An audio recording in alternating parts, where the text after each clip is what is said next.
Greetings and welcome to Newzim TV. I am Makanaka Masenyama. Stories making the headlines. Striking doctors considering international assistance for missing colleagues return. In business, New Dawn Mining Corporation grants Falcon Gold 12 months loan reprieve. In sports, Warriors drop 6 places in FIFA World Rankings. News in detail. Striking Zimbabwean doctors say they shall soon be turning to the international community if their continued appeals to the government to locate and return abducted union leader Peter Magumbe fail. They expressed this during a march to Parliament to petition the country's legislative body to exercise its influence in efforts to find the missing medical doctor.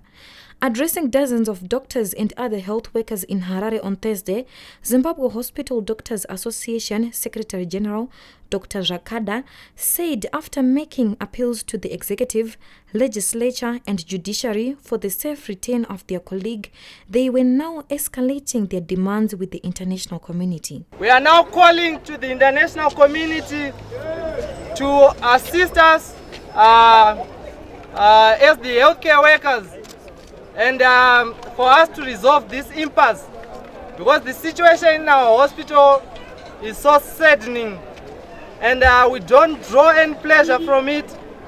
The sooner it ends, the better for us.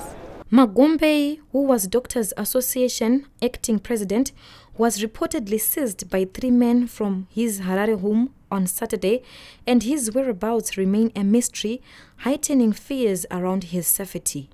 After pressure has mounted on it to act on continued abductions on its critics, government finally sprang to action this week, saying Magumbe's disappearance was being investigated. The march by the health workers on Thursday followed a High Court ruling barring the police from interfering with the protest.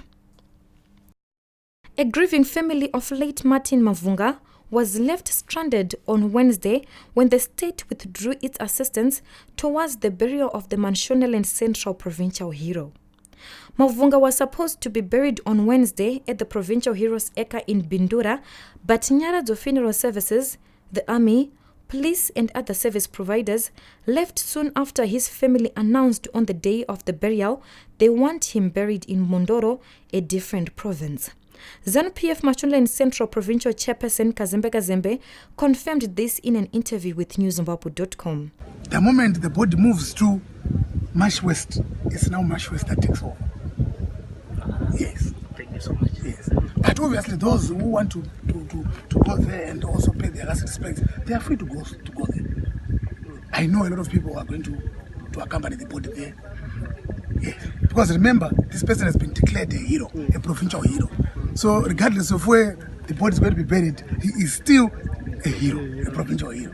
So that status has been bestowed on him and it doesn't change. It's regardless of where the person is going to be buried.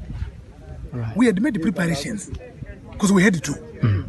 We had to prepare anyway. The fact that at the end of the day, the family has the final say. Yes. Thank you. Mavunga was husband to Mashonaland Central Provincial Affairs Minister Monica Mavunga. He died at the West End Clinic in Harare after a long battle with a kidney illness. Still on Mavunga, and in a bizarre incident, emotions ran high as Mashonaland Central Provincial Minister of State Monica Mavunga reportedly divorced the body of her late husband at the family farm few kilometers north of Bindura. Her husband died last Friday at the West End Clinic in Harare after a long battle with a kidney illness. During the drama, the provincial minister said, open quote, "Please accept my divorce token today," close quote. Elvis Mavunga, brother to the late, told newzimbabwe.com Wednesday that the incident came as shock to the family as it has never been witnessed in their culture. Elvis accused a brother to the minister of being the one causing the chaos, adding that the late Mavunga and the minister seemed to be in love when the death claimed the husband. In business, Canadian-based gold mine New Dawn Mining Corporation has given its Zimbabwean subsidiary Falcon Gold 1 year to repay their loans amid evidence that the latter is broke.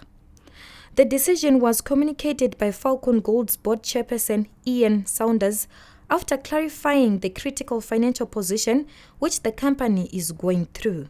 This comes after the company has been found to be owing up to $33.4 million in terms of debt, with at least $16 million due for payment inside a year. I joined Diaspora Funeral Police when my father passed away. Without them, I don't know where I could have started with all the things I covered for the funeral.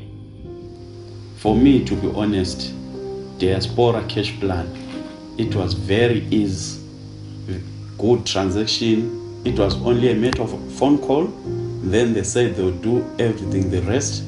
To be honest, by end of the day, I got the settlement. We end with sports.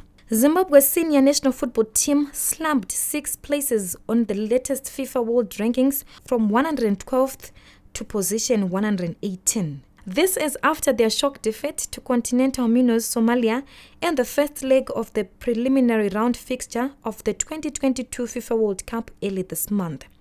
The Warriors suffered an embarrassing 1-0 to then Africa's second lowest ranked team, Somalia, in the first leg fixture played in Djibouti on September 5.